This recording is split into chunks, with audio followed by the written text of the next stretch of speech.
Yo. Yo. What is up, Bro Mob? We're your hosts, Chad and Brian. Today is Monday, February 10th, and I've got way too much energy to even fathom making this show right now. What is up, Brian? How are you doing? It's very different than what you sounded like maybe 5 or 10 minutes ago, because you were about to fall asleep. I believe what happened, Chad, is I watched a video on TikTok. It's true. This guy, Chad, he flung a billiard stick out of his pocket. How? Don't know. It happened. And then he, in like a dive bar, he like did a little twinkle thing with his fingers, levitated the cue ball. A guy in the background's drinking his beer. Full 180 turns in his stool. Wait a minute, what is happening over here? and that's how the video ended. I had to be absolutely in tears. No, he starts levitating his glass towards his hand, and the guy in the stool just looking around. Why are nobody else seeing this right now? That guy thought somebody roofied me. Somebody put something in my beer. He definitely went home terrified after that. I'll be honest. If I were the only guy in that bar and I see that guy do that, I would probably have poured my beer out and said, I need another one. Somebody clearly drugged me.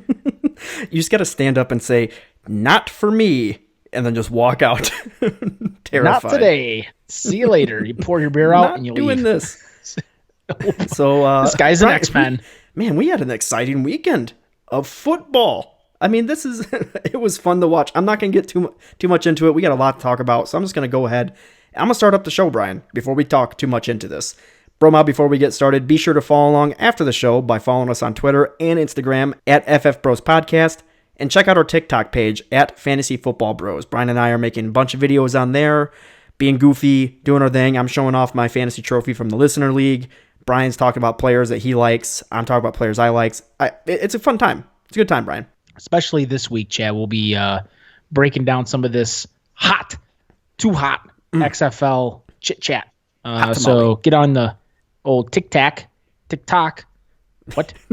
Don't get on the TikTok. Or if you have smelly breath, please get on the TikTok. Get some TikToks and then get on the TikTok. That's right. Yeah. Be sure to check out our website, thefantasyfootballbros.com, to see all kinds of articles we're writing about our rankings in XFL. We're going to get into this a little bit, but guys, it was a little crazy. Some players didn't show up and some players did show up. So go to thefantasyfootballbros.com to check those out. Immediately, we're going to be updating those weekly, sometimes twice a week. We'll just see, because depth charts are changing constantly. So, Brian, without further ado, let's get into the show.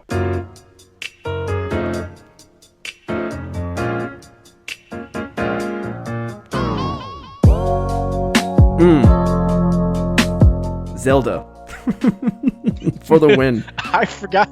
I thought this was a new drop. I forgot about it, and then I realized after the Zelda after the fairy. Hey, listen. Making sure you're paying attention, Brian. Yeah, it got me. So, yeah. Wait, straight what? burp on the recording. I'm debating, leaving it. I might leave this. Wait, what happened? Where are we? Oh, man. There's a mute button on his mic. He could easily hit it. Instead, he burps. I'm not going to get rid of it, bro mob. I'm leaving this in for production. This is stays. Hey, look. All right. So my question is, so XFL. Dude, I don't even know where I'm at right now. The drop again. So look here. What'd you think? First of all, is my question. Second of all, are you watching again next week? First of all, I loved it. I thought it was great. There's some good teams in this, but I also noticed that there are some very bad teams as well. Offensively bad and defensively bad. I mean, I enjoyed watching it. I mean, it wasn't like the AAF. There was something about it that I liked more than that. So I'm definitely tuning in next week. Brian, what was your favorite thing that you liked about this first week here? I loved this last game with the Dallas Renegades. Absolutely loved Pat Pat McAfee on the sideline had me laughing. Nearly got Troy Aikman killed. Troy Aikman's more, on the sideline. Then he started chatting with Troy Aikman, and then I think somebody was like, "Wait, do we have to pay Troy Aikman for analysis? Because he is not an ESPN guy." So, but in the background, Troy's talking, and so I loved it. I thought a lot of really good stuff, and I was really shocked by the amount of like ex-NFL players and coaches and current NFL players and coaches that were praising the XFL on a fantastic week 1 of competitive football. This is a real league. It is. I thought look, it's not NFL level by any stretch of imagination. Never will be. It never was intended to be. But it is entertaining. I tweeted something yesterday, and I said, I'm loving this. Like who's coming with me?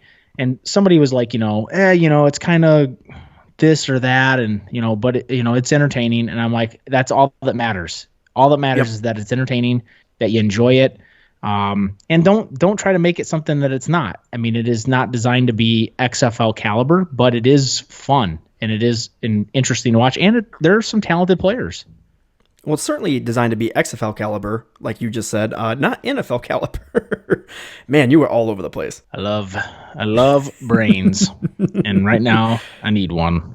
I think so. I think my favorite thing about the XFL so far has been the whenever there's a challenge on the play, right? They're actually showing you in the room the person looking at the screen, what they're looking at. They're talking about it out loud. That's amazing. What is the NFL doing not doing that? I mean, that would make teams like the New Orleans Saints, that would make teams like pretty much anybody out there happy about what's going on with the play calls. I mean, on the field, right? I mean, if you see why they thought the way that they thought, maybe you ease your mind a little bit. Okay, maybe it was offensive pass interference with George Kittle. You know what I mean? Like in the Super Bowl. Maybe it was. Who knows? Yeah, no, I don't think it's going to ease anybody's minds, but it does make it interesting to see it while it's happening live. You kind of can see the behind the curtain a little bit, and it puts your mind at ease that they're not full of crap, on what they're trying to call. So, I mean, I get it. I think the NFL will likely kind of adopt some of these things. One of the things I definitely would be shocked if they did not adopt is this kickoff rule. I think it's fantastic. I love the kickoff. It's exciting. It's different. NFL might not do it exactly the same, but they should really look into something similar. And I think it's fantastic the way they did it. I also really like the extra point setups. So the 1 point from 2 points from 5 yards out, or you can go for 3 from 10. Yeah, did we see one? I don't think we saw a 3-point. Saw a couple 2s. I saw a whole bunch of 2s with the Houston Roughnecks game with the LA Wildcats, but I don't remember any 3s.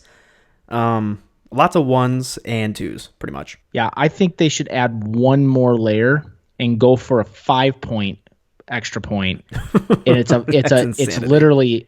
literally a free kick from the opposite 35. You got to make it into the no defenders. It's just the kicker gets to set up the ball. You could take a running start, but you gotta kick it from the other side's 35-yard line and get it through the goalposts. So Justin Tucker, I think that would instantly comes to play in the XFL if that happens. Points. That's worth 5. And you get the ball back or something stupid like that. Yeah, something ridiculous. Because if you can make that, it's insane. Oh, exactly. That's the point. But no, I loved it, man. I love that the first game, which my team basically decided by XFL on Fox through that little image decider. The DC Defenders, they got a win, big win actually. I loved that it was the very first game and it was the very first team that we saw pull off a trick play, and that trick play was awesome. I'm like, oh my god, if this is what the XFL is going to be, this is going to be great. Yeah, it was really great. We didn't see any double forward passes though. I didn't anyway. So like I had said, I think last week on the pod, I didn't expect that to be a very big part of the game, and it turned out not to be. So I think that was more of I think you'll see it at some point, but if you notice, like, the games are, these players are pretty fast. So by the time the wide receivers catching a quick screen, there's defenders on them. So you're not going to have you got to catch the ball. Then you got to get the laces right. Then you got to find a guy. I mean, it's just by the time all that's happening, you're being tackled. So I don't think you're going to see too much of that in the league, to be quite honest. I wouldn't be shocked.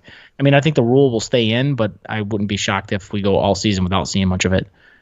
I would be interested to see what they can do, what type of plays they're going to draw up with it. But yeah, I just really enjoyed it. I mean, DC Defenders, they didn't disappoint. So let's talk about fantasy outputs, Brian. In terms of fantasy players who they're for real. Cardell Jones, he is for real. He put together a great first game.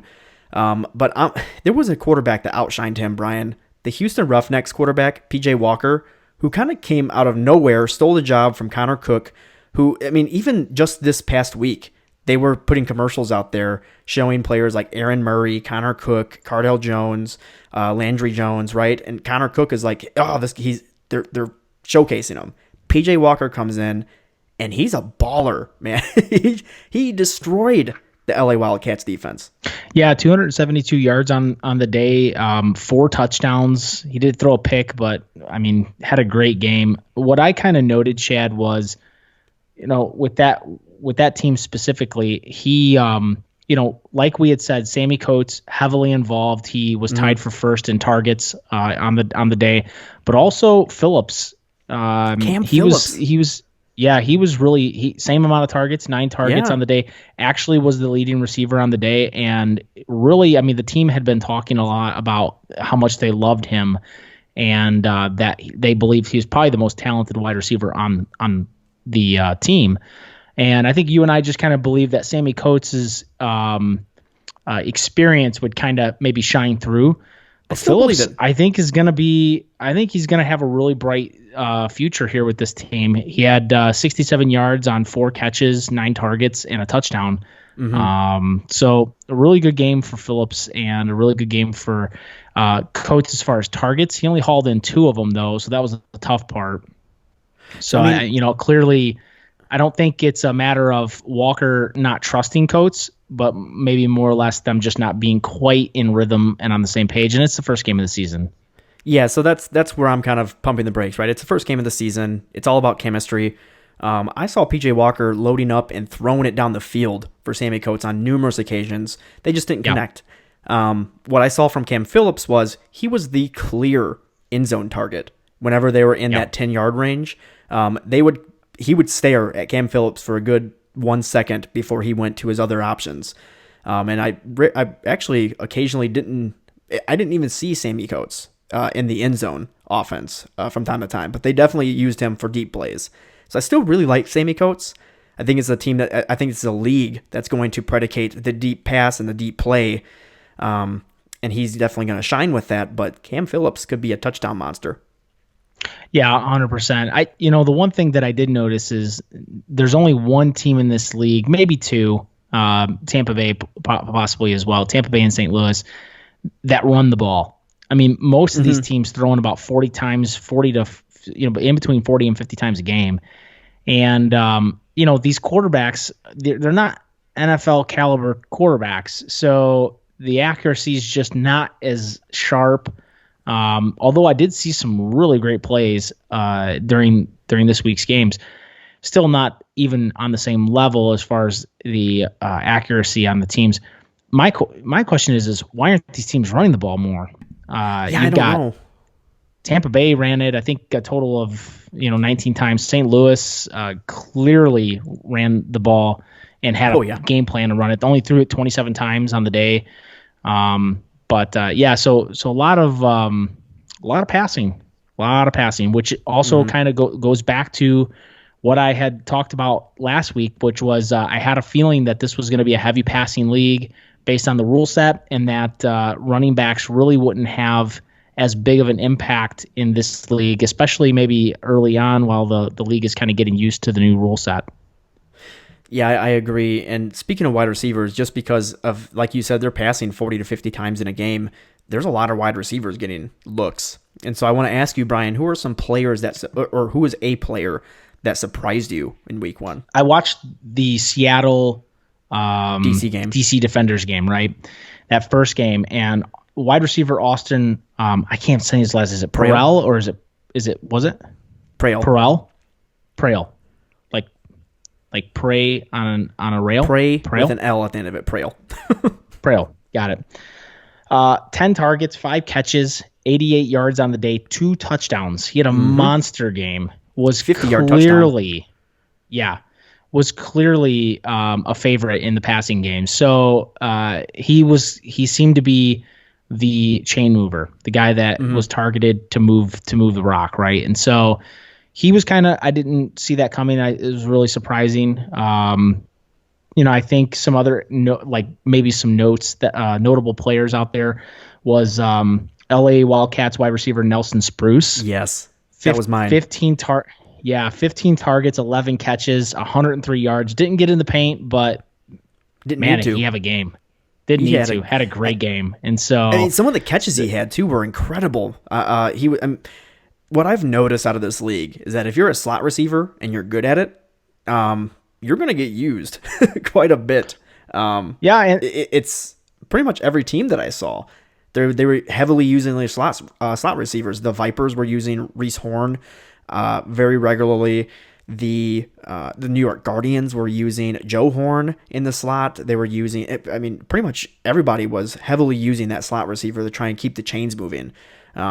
So seeing players like Austin Prale and Nelson Spruce and Reese Horn kind of getting a lot of targets and getting a lot of catches out of that as well. It's intriguing to me. Yeah, absolutely. And then some other surprises, I guess maybe in a negative way, was with the Dallas Renegades game here to finish the weekend. Their starting quarterback is out. They've got a backup quarterback in the game, and they throw it 42 times against a team that is really not aggressive. This is a close game, and it was one of those grinder type games. You've got literally 12 rushing attempts on the day, 42 passing attempts. Lance Dunbar is your leading rusher with 27 rushing yards. They're averaging. Lance Dunbar averaged 5.4 yards a carry. They're not averaging terrible rushing yards. Why are you throwing it so much in such a close game? That's clearly you've got a backup quarterback in. I just don't understand that. Nelson struggled, and he heavily all game. Yeah, completion percentage was great. He completed almost 80% of his passes. The problem is the majority of them were for 5 yards or 10 yards or less. Some of them for 5 yards. So high completion percentage doesn't really tell the story of this game. He had 200 yards on 42 passing attempts. You would think 42 passing attempts, 80% completion rate, 79% is the exact number. You'd think, oh my God, he must have threw for 400 yards. Nope, 200. 209 to be specific. So his longest pass of the day, Chad, was 21 yards. So I just I don't understand that, and I think when they get their starter back, who's supposed to start next week, he's a little bit more of a down the field passer. That probably changes a bit, but this Dallas team is clearly not going to run the ball much. Lance Dunbar was heavily involved, 6 targets, 6 catches. So he was involved in the passing game quite a bit. You also had him involved in the rushing game. I think they're going to lean on him. It doesn't look like Cameron Artis-Payne is going to be heavily used in this system. Maybe just through the passing game. Maybe not. But outside of that, the running backs aren't being used at all in this league. And if they are, they're using a heavy committee approach with sometimes 3 to 4 running backs. Like the 4th string running back was getting looks on a lot of teams. It's going to be interesting because even Kenneth Farrow with the Seattle Dragons, he was getting somewhere between 6 and 8 yards per carry, and he barely saw any attempts, which was confusing to me because he was tearing up DC's defense. I get it, they were scoring, but that wasn't until really the second half. Yeah, I think the league's going to settle in. I don't want to judge too much on one week. It's the first week. You want to get out to a hot start. I think the league will kind of settle down a bit.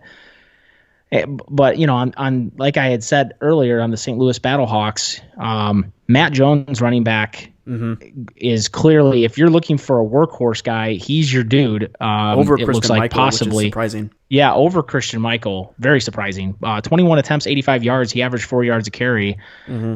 Christian Michael had 7 carries, no yards. So not a great start for a guy that's looking to really kind of change that opinion of him. He really has only been successful in the Seattle Seahawks offensive system. Other than that, he's really been irrelevant. Yeah, agreed. All right, Brian, let's get into the next segment. Before we do, who is your favorite team? I've already said who mine is, DC Defenders. I'm rooting for them all day, defend the DMV. Who you got? When I did my screenshot, I was a Dallas Renegades screenshot guy. However, I gotta be really honest with you. I really like the DC Defenders as well. Yeah. I like the team. I like the energy in the stadium. Yeah, that was what I loved. It was great. It was a real game, right? I mean, you're watching it. The stadium was loud. A lot of people were there. I love their uniforms. I just love it. Yeah, and I also got to give a second kind of props. I kind of like the Houston Roughnecks as well. I really liked what I saw with those guys as well. I thought they played a really great game. Kind of the same story. Like not a lot of rushing. Walker had nearly 40 passing attempts, but had one heck of a game, 4 touchdowns on the day. So I'm curious to see how they're going to continue to play. Yeah, and if you like defense, New York Guardians pretty much the belle of the ball. That was a wonderful defense. Aaron Murray was running for his life all game and looked terrible against this defense. Yeah, he looked very uncomfortable all day. Yeah. So super fun. XFL, bravo. Week 1 was great. I cannot wait for week 2. Looking forward to it. All right, Bro Mob. Right now, the Oscars are going on. Brian and I record on Sundays. The Oscars are going. So you know what? Brian and I were thinking, why don't we hold our own fantasy football Oscars? So we're going to go ahead and do that, Bro Mob. Let's get into this. 2019 Fantasy Football Oscars Awards. What?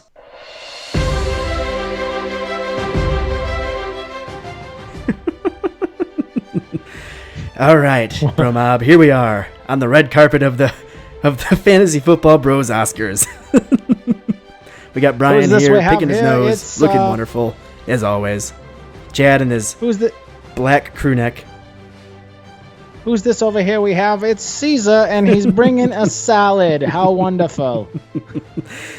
Who is this? I'm Thor. You're Thor? Well, it hurts. Oh, my God. Well, Bro Mob, we figured we'd go back through the 2019 gallery of plays, players, outputs, and decide for ourselves who were the best in certain categories. So I'm going to start it off with number 1 here, the best fantasy rookie of 2019. And I've put together 4 nominees, and we're going to decide it right here on the show. It's going to be decided. We got Kyler Murray, the rookie quarterback for the Arizona Cardinals, A.J. Brown, rookie wide receiver for the Tennessee Titans, Josh Jacobs, the rookie running back for the Oakland Raiders, who are now the Las Vegas Raiders, and Miles Sanders, the rookie running back for the Philadelphia Eagles. So, Brian, I have my pick. Let's hear yours. So, before I give my pick, what if my pick is different than yours? Do we have 2 winners, or are we going? How do we decide who's going to be the better pick? Considering that I have the Underground League trophy, my pick will automatically become the better pick. Well, that sounds like a really terrible system, to be quite honest. Then none of my opinions would matter if they're different than yours. I don't like this at all. I think this is stupid. I don't want to do this anymore. It sounds like the Oscars, Brian. Well, everybody's opinion doesn't matter. They're going to decide what they want. This movie's artsy enough. That's the decision. I think you should unveil each category's winner, and then I should kind of be like the media figurehead that like argues like, oh my God, this guy got snubbed, or I should say, you know what, that's right down the middle. It's right where it should be. Okay, we're gonna do that. I do have my picks. Very good. So I'm gonna start it off with the 2019 Best Fantasy Rookie Award.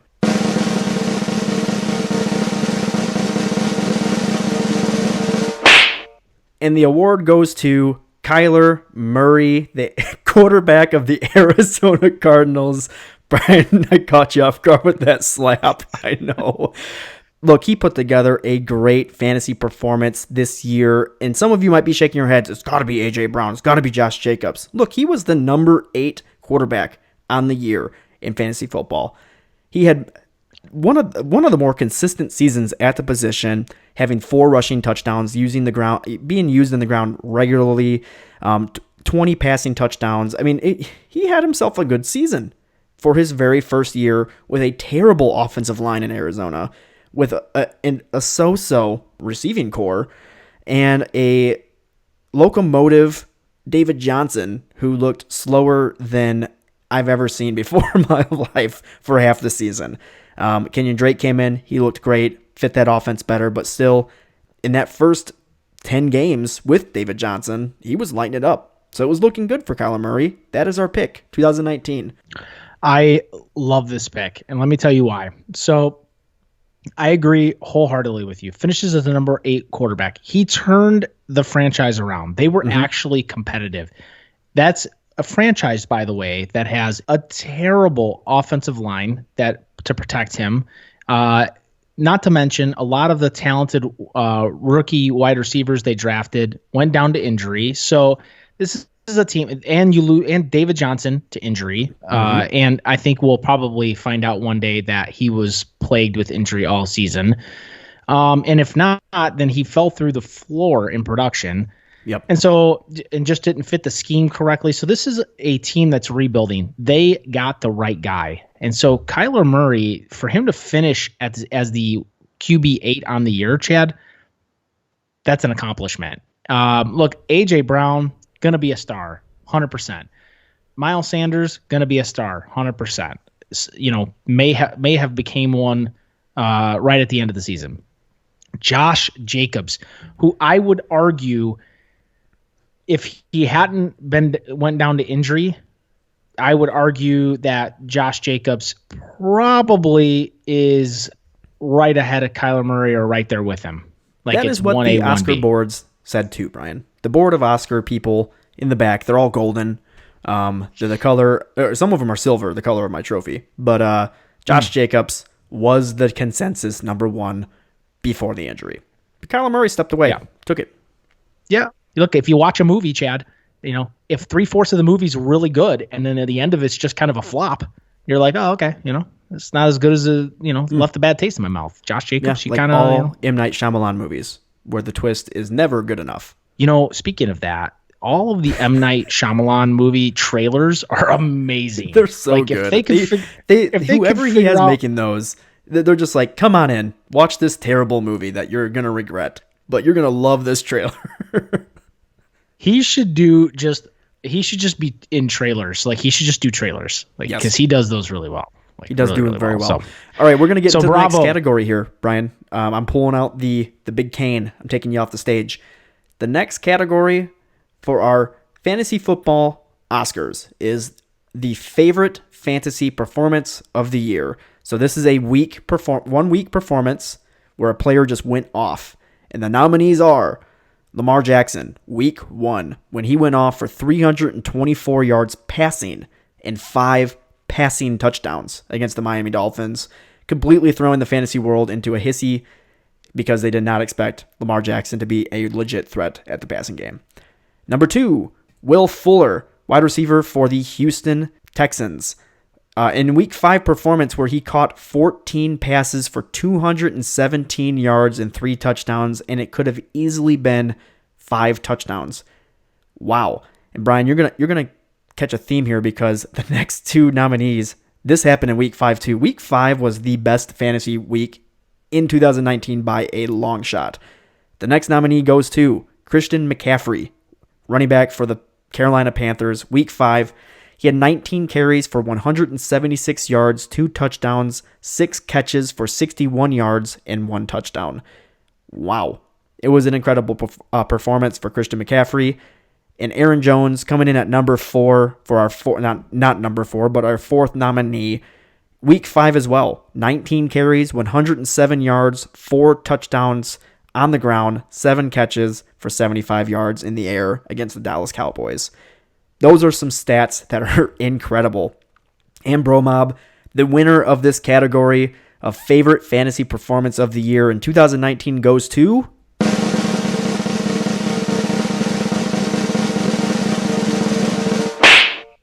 Aaron Jones, Week 5 against the Dallas Cowboys. With his 19 carries and 107 yards, 4 touchdowns, 7 catches for 75 yards, he single-handedly beat the Cowboys, and Aaron Rodgers didn't have to do a thing. This defense had no answer for him, and Aaron Jones single-handedly won you that week with about 49.5 fantasy points in that single day. Incredible performance from him. Yeah, it was ridiculous. Yeah, it was. So, being a Cowboys fan, I know. was crying a little bit. I was, there were two sides of it. Like I was crying because I'm like, oh man, this really blows. But then at the other side of it, I was like, oh my god, look at my fantasy team. So so there was one point where I was like, get in the touchdown, get in there. Like we're clearly not going to win, so just 4.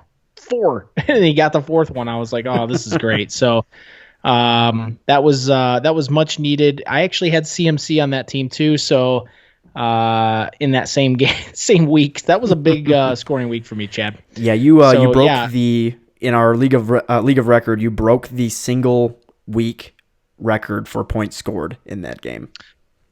Yeah, no, actually, I did not break it. I took second. The all-time score is 189 or 187 or 189 in that league. I think I put up. It's a standard league, so there's no PPR, Bromob. No PPR, standard league, and I put up 178, I believe it was, in that game. So, incredible. Or that week. 1 running back, 1 flex, 2 wide receivers. Incredible. It's ridiculous points. You're welcome. Yeah. All right. I hear no arguments from the press in this one. The press box is happy with Aaron Jones. Bravo. Bravo. Bravi. Anytime you mention a player that I had on a fantasy team, bravo. CMC would have been a good choice, too. I was almost going to go Will Fuller, but because he was on most people's bench, there would be a bit of a sour taste in people's mouths. I would have... the media would have thrown a fit. The media would have went absolutely crazy. All right, Bromob, let's get into our next category, and that is the most surprising players in fantasy football for 2019. We're going to break this one up a little bit different, and we're going to have a player in a category, like they're basically their position, and then we're going to choose the deciding winner from there. At wide receiver, we have Devontae Parker, who finished the season with 210 fantasy points, coming from 9 touchdown receptions, over 1,200 yards receiving, 72 catches, and 16.7 yards per reception, Bromob. He finished the season as the wide receiver 6.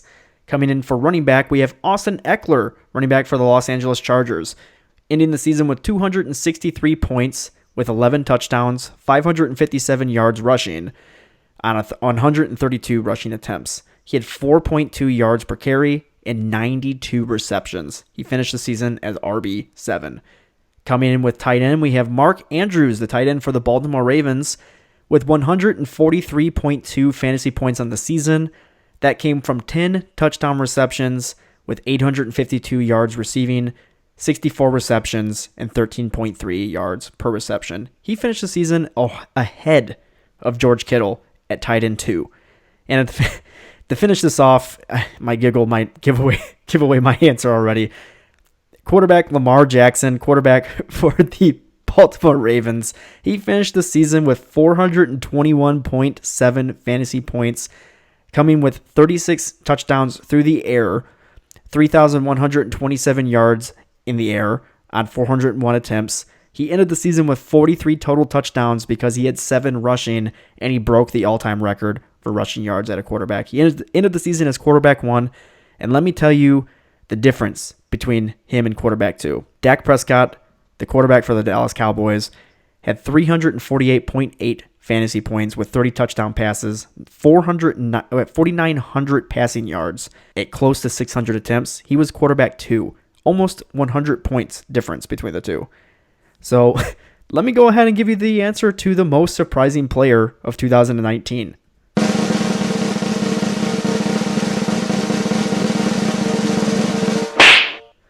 Lamar Jackson, Baltimore Ravens. It was a really close battle between him and Devontae Parker, who no one expected Devontae Parker to do his thing, but no one expected Lamar Jackson to break records at the quarterback position.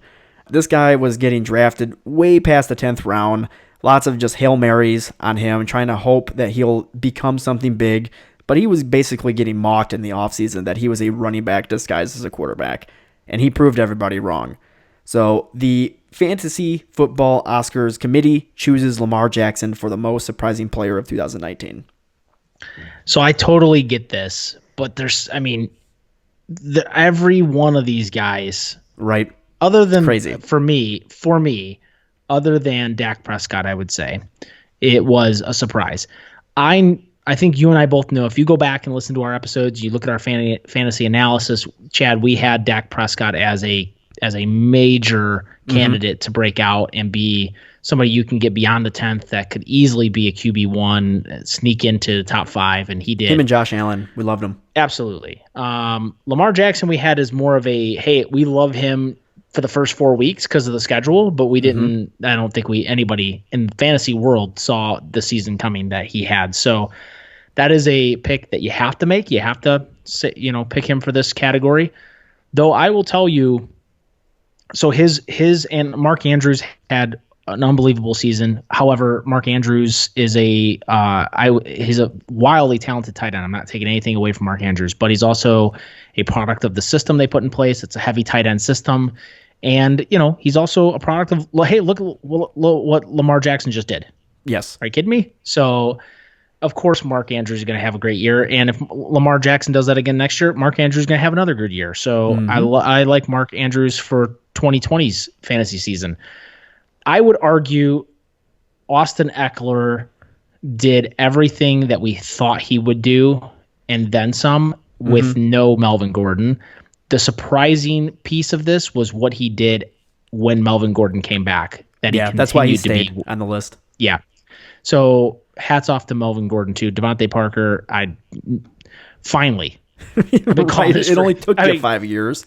I've had Devontae Parker on my team like every year for the last 4 years. This is the first year I didn't have him, and of course. So welcome to fantasy football, Devontae Parker. Yeah, he had a great season. It was very close being him, but how could you choose him over Lamar Jackson and the season he just put together? So it was incredible. Yeah, absolutely. And Dak Prescott had a great season. A lot of those points came in garbage time where they're trying to catch up in the fourth quarter. Yeah. But hey, look, those points count. And I know a lot of people complain, oh my God, I can't believe it. You're getting all these garbage points and their Cowboys are getting smoked or whatever team, if your players going off in garbage time. Look, garbage points matter too. They do. I mean, and Jameis Winston. No one complained about Jameis Winston, did they? They loved it. Love me some Jameis Winston. How did he not make this list? Because Jameis Winston was a constant one of those breakout candidates in the offseason. A lot of people talked about him possibly breaking into the top 10 for quarterbacks, and that's what he did. I mean, Bruce Arians came to town. They knew they were going to sling the ball every single play, and they did. So it wasn't as surprising he was a top 5 quarterback, but a top 10 wasn't out of the question. You know what Jameis Winston broke this year? He broke my heart. Okay. Don't go breaking Brian's heart. He threw 5 interceptions in the frickin' championship game and cost me a championship. Jameis Winston, amongst other players. We talked about this before the pod started. There's a couple other players on that list too. One of them showed up on these lists today, but he did not help me. No, not at all. All right, Bromob, and our final category of the day, the one everybody's been waiting on, that is the 2019 Fantasy Football Most Valuable Fantasy Player. Drum roll, please, because there are no nominees. It is a decisive win.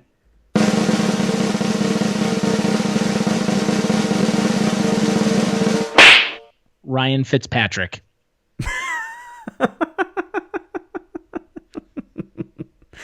I knew it. Not at all. Oh. No, walking away with another trophy in this year's awards is Lamar Jackson, quarterback for the Baltimore Ravens. I mean, how do you not give it to the guy? He was...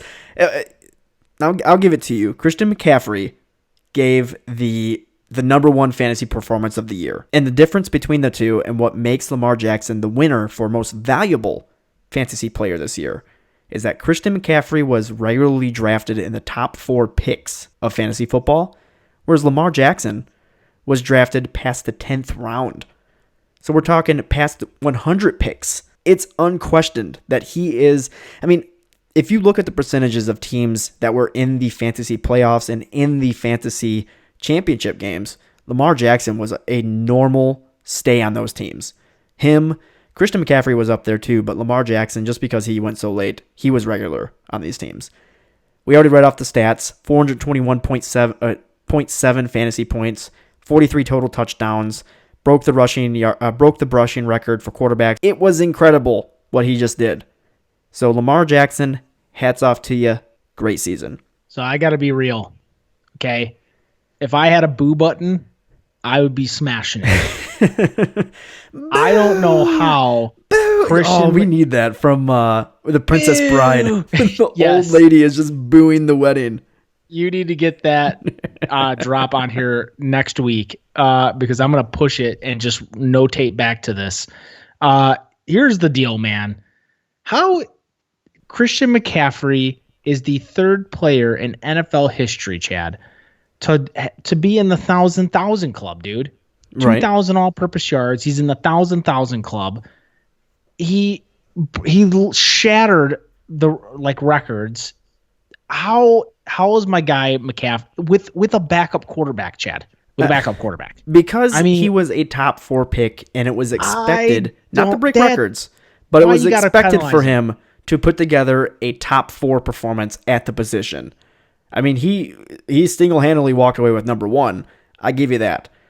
But it was not expected for Lamar Jackson to do what he did. And for terms of value and what he brought to teams, Lamar Jackson, hands down, is the most valuable player. I'm going to go through some names real quick, okay? Please do. Kerryon Johnson, Tony Pollard, Rex Burkhead, Chase Terrible Edmonds. Set of names. I know, but these are guys that had at least 70 or had nearly 75 points rushing. Boston Scott, or 75 points of fantasy points on the season. Nyheim Hines. Christian McCaffrey scored that many points, what they did on a season, than the 2nd running back on this list, Derrick Henry, who put up 276 fantasy points on the season, Chad. Christian McCaffrey put up 355. So my brain just exploded. That was the sound effect of a brain blowing up. my brain just, I had to overheat. There's smoke coming out of my ears. I hate this. I hate it. I understand it. I hate it. I know why you hate it, because you had Christian McCaffrey on your team in our league of record. I get it. He's your boy. Lamar Jackson takes it by a cake, because Lamar Jackson is better. He was Here's better. The thing. Somebody in our league of record is going to get the draft Christian McCaffrey next year. I highly doubt it's me. If it's me, God help the whole league. But it's not fair. You've had a top 3 pick the last 3 years. If you get it again, it's ridiculous. It's not going to happen. I'm probably going to have the 10 pick. Okay. Good. So I'm not getting him. But I'm telling you right now, I'm going to cry when I see his name go on the board, because that's my guy. I feel like Christian McCaffrey and I grew up together. You didn't. He grew up in fantasy world while I was, crushing people. What? It's absolutely terrible. Yeah. All right. Well, Bro Mob, that is the end of our Fantasy Football Oscars 2020 edition. And that's also the end of our show. Be sure to tune in every Monday to stay up to date on the fantasy football world and to gather any insights on how to dominate your fantasy football leagues. Absolutely, Chad. And also, Bro Mob, get over to the fantasyfootballbros.com. Tons, and I mean it, tons of XFL stuff for you. Okay. Oh, yeah. We're going to update our rankings this week, Chad. Get through there, kind of talk about some of our, maybe get some matchup stuff up there, have some articles for you. So if you're one of those lucky people that actually got into a XFL fantasy league like Chad and I, you can make better decisions next week for starts. But yeah, get over to the fantasyfootballbros.com. That is our website. I'm going to give you a second to get a pen. All right, that was a second. The fantasyfootballbros.com. Write it down and then type it in and then hit enter. Hopefully you didn't write it down or type it in whilst you were driving, because that is dangerous. And talented. If you're trying to find a way to listen to us while you're driving, maybe you're watching this on YouTube and you can write it down and put it down. We are also on Spotify. We're on Apple Podcast. We're on Google Podcast. We're on Stitcher. We're on iHeartRadio. We're everywhere, Bro Mob. Just go out, subscribe, like the show, send a comment out there. Let us know what you think about it. We love everything you guys say. We even come on every once in a while and we talk about some of those reviews that you guys give us, whether they're good or bad. If you're saying, hey, Brian's just terrible, you got to get rid of Brian. I get it. I've been trying to put in the bylaws, Bro Mob, that he can no longer be on the show. Look, Bro Mob, I own half the show. I'm not going anywhere. You can try to kick me out, but I'm sticking around. I'm like, that weird itchy rash you get sometimes. Ooh. I'm just there, and it's hard to get rid of me. Yeah, it's a very good analogy. He is that. Yes. Be sure to follow us on Twitter and Instagram at FF Bros Podcast. Check us out on TikTok at Fantasy Football Bros. And be sure to check out our website, like Brian said, thefantasyfootballbros.com, for all kinds of articles, rankings, and so much more. See you next week, Bro Mob. XFL, XFL, XFL, XFL.